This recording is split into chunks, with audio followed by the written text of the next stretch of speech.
Hello, boils and ghouls. My name is Ashley, and this week I watched Tarot. And as somebody who loves horror movies and has been reading tarot for 20 years, this movie was calling to me.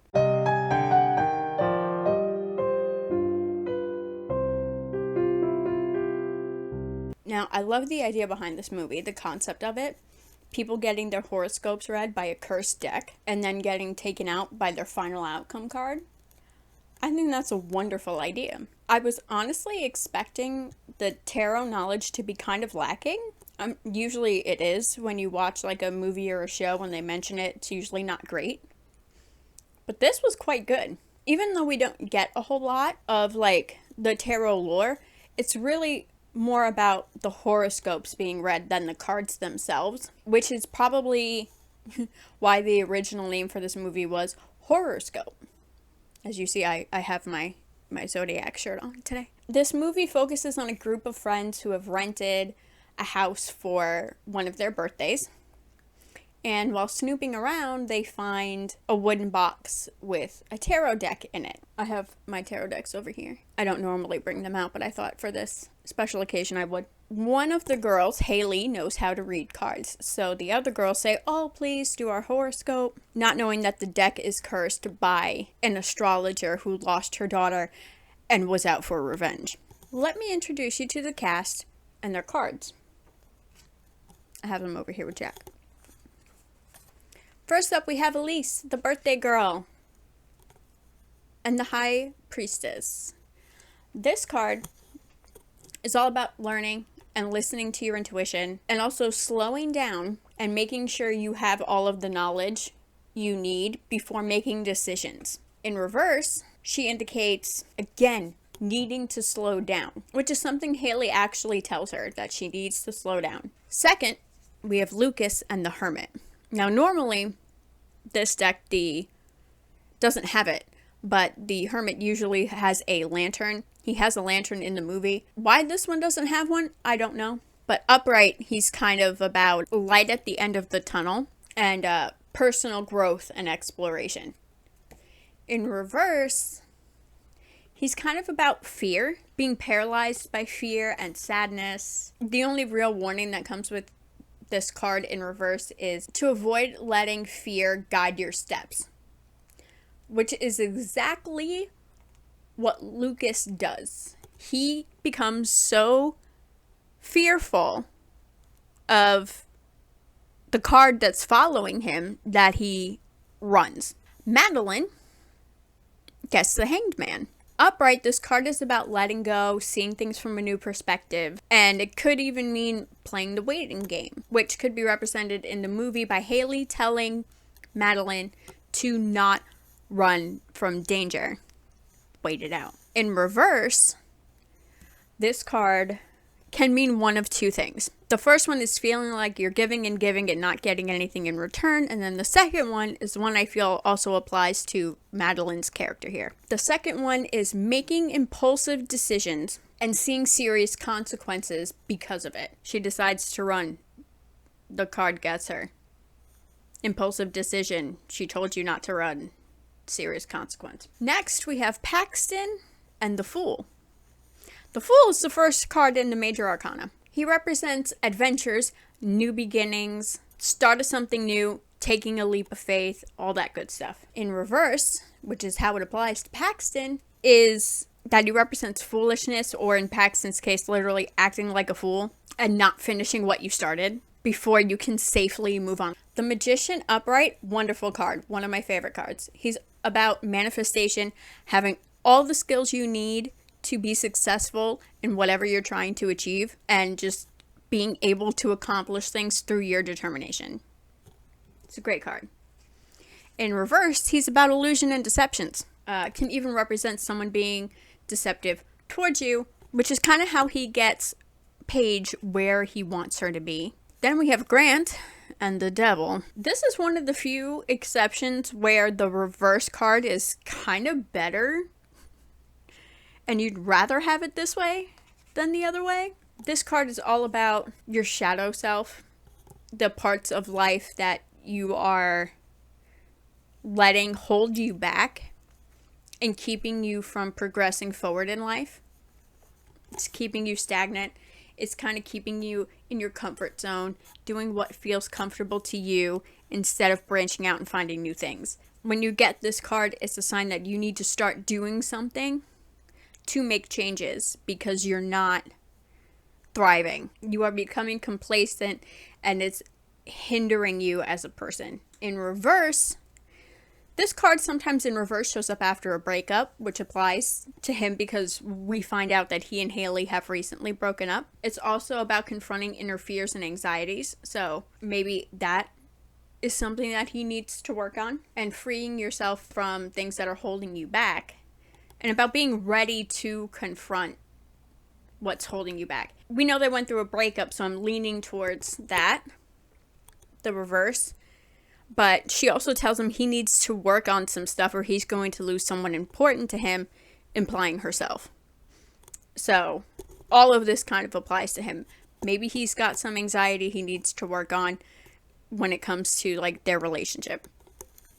But like I said, we don't get a lot of in-depth stuff. It's kind of like a cursory, very quick read. And finally, we have Haley and the Death card. Now, like she says, the Death card very rarely means actual death. It is a card of necessary change, unavoidable change, things that need to happen in order for you to grow and reach your potential in the next level of your life, right? The next phase of your life. This is a one door closes, another one opens kind of card. But in reverse, it's about resisting change and holding on to things that need to be processed and let go of in order for there to be healthy growth and expansion. This is the meaning that applies to Haley. She's holding on to the loss of her mother, and she needs to process it and let it go. I'm going to put these cards back with Jack. He can hold them the rest of the video. Now, I don't know if the writers for this movie knew anything about tarot or if they were just Googling it, but it's quite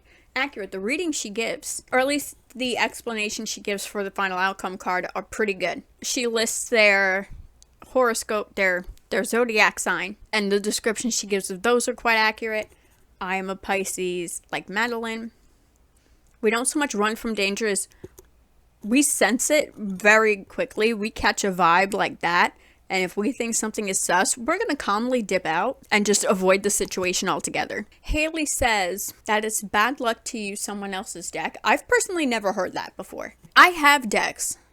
I don't even know if you can see them, but I've got my decks that I use here, and a couple of them I bought, a couple of them I've been given. There's one on the bottom here in a bag that I don't use. I found it on my bookshelf. I don't remember buying it. This was years ago. I don't remember being given it. I asked everyone who knows me, have you ever seen this deck before? Have I ever used this? And they all said no. Those stay in a bag because I find them suspicious. So that's a reason why I wouldn't use a deck. I have used other people's decks before because when people know that you can read tarot, they're going to ask you to do it, even if you didn't bring your own cards. Anyway, back to the movie. This movie uses the cards as foreshadowing, and I love that idea, and I love that they showed the cards in reverse. A lot of people won't or don't like to read reversals because most of the time the reverse card is negative or has the opposite meaning of the upright card, and a lot of people prefer to just keep their readings positive. It gets kind of predictable. You know what's going to happen. Like the foreshadowing was blatant. And is it possible while you're watching a movie to feel like it has been on for a very long time, but the story is also moving very quickly? Because that's how I felt with this movie. It's like an hour and a half long, but I felt like I was watching it for 2 hours. But we were kind of like flying through this curse. Maybe that's what it was. The attacks on the friends by the cards, the curse, happen very quickly. There's no long drawn out instances where the card kind of taunts them for a little bit, you know, like some movies have, where the antagonist kind of plays with the victim for a while. That doesn't happen. The card shows up, it's taking you out. Period. End of story. Like that. And then we get the in-between bits of, okay, we're cursed. It's the cards. What do we do? How do we stop it? And those feel like they're dragging.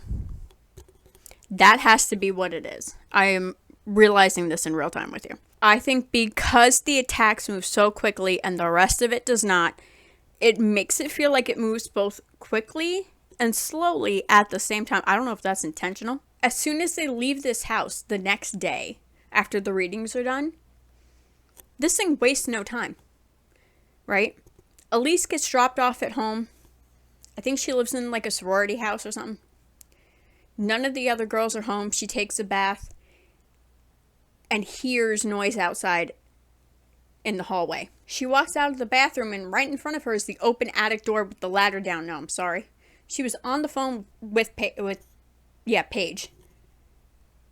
And instead of saying to her, girl, my attic is open, she's like, hold on 1 second. Like, do you think it's a roommate? Because that would not have been my first guess. I would have been creeped out as hell. As far as encounters go between the card and the intended victim, Elise's is probably the best one because the High Priestess does sort of mess with her a little bit. She finds the open attic. She goes up the ladder and there's just the shadow running around. I'm like, oh, okay, all right. I can vibe with this. You know, she doesn't see anything. She closes the attic. She goes and gets ready for bed. And then this laughter starts again. I was like, okay. We're building tension here. We're building fear. We get a little bit with Paxton, but not really much. You know, the rest of them is just like, the card is here. It's chasing you down. You're gone. That's it. Next person. Haley, Grant, and Paige realize we need to go back to the house and destroy these cards. Paxton won't come. Now remember what I told you about Paxton's card. He decides he's going to go hole up in his room because he'll be safe there. Instead of, you know, finishing what he started so he can move on safely. Paige ends up getting separated from the group. She thinks she hears Haley in the creepy basement as if she wasn't just with her. Like, come on.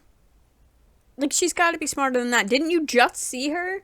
Why would she have gone in the basement? The magician created an illusion to deceive her. When the devil comes for Grant, it doesn't even try. This is when I start questioning how the hell this curse entity works. He and Haley have barricaded themselves in a room. They put an armoire in front of the door. And I'm thinking, well, this thing just goes wherever it wants, right? It didn't walk to Elise's sorority house. It just showed up, right, in the attic, right? It just magicked itself there. Magicked itself inside Paxton's apartment building to torment him in the elevator. Surely an armoire can't stop this thing from coming into the room. Oh, but it can. Grant gets yanked out through the window on, like, the second floor and tossed right out. And as I'm watching, I'm like, that didn't kill him. So, like, it didn't even try. For some reason, it was focusing on Haley more, and I don't know why. Well, like, I can kind of suss out why. Because the astrologer and Haley are both holding on to lost loved ones. So maybe it's one of those, like, kindred spirits sort of things, except Haley is not out for revenge. But it doesn't make sense to me how this curse moves around. When it turns into death to come for Haley, she moves the armoire out of the way and manages to escape. And we see it bamfing around the house like Nightcrawler as it chases her. You know, she's running this way. There's an open doorway here. We see the shadow of it on the floor. Well, how did it get from outside to right there that quickly unless it's magic and can be wherever it wants to be? And then she goes and hides in a closet behind a bunch of clothes. It walks in and can't find her. But yet when she leaves the closet and is running down the hallway, it comes out from somewhere else and is like, can the curse find them on its own or not? That's what bothered me the most about it, was this whole back half of the movie. I couldn't make it make sense. I need the movie to make it make sense. Also, Paxton somehow manages to survive and gives an explanation that it's because his roommate came home, so the fool just disappeared. So maybe Todd walking in scared the fool away because maybe he can't see it. So she just decided, well, there's 3 in the house, I'm gonna go bother them, and just decided, nah, I'm gonna leave him alone for now. Anyway, like I said, they figured out they need to destroy these cards, and their first instinct, as was mine, was set those bitches on fire. It works for Ouija boards, so you would think these paper cards. But of course not, because they're cursed. And that would be too easy for the end of a movie. So Haley realizes, okay, we have to detach the spirit from the cards. And she realizes that in order to break the curse, she needs to read the horoscope of the one who cursed the cards, right? The astrologer. And the final message of the movie is basically letting go and moving on. Accepting loss and the fact that things are the way they are now, and moving on and letting go, because it's not great to be holding on to that for so long. Which applies again to both her and the astrologer, because Haley has lost her mom and the astrologer has lost her daughter, and they're both holding on to it. One just took it to a way worse extreme than the other one did. This movie overall for me was okay. It's not going on my list of favorites. I don't hate it. Would I watch it again? Maybe. Would I outright recommend it to people? No, but I would suggest it. And to me there is a difference. I wouldn't go and recommend it to people the way I would Lisa Frankenstein and be like, oh my god, you absolutely have to watch this movie. I love it. It's one of my new favorites. This is more of a, oh, you want to watch something or throw something on and like you can't find anything to watch? Throw this on. If you can't find anything else to watch, this'll do. Like I said, the tarot aspect was the most interesting part of this movie for me, and the rest of it was just kind of predictable until the end when the cards just kind of started doing whatever they wanted. That's all for this video. Feel free to subscribe, click like if you feel like it. If there's anything you'd like me to see, please let me know in the comments down below. And I'll see you next time. Be excellent to each other. Bye.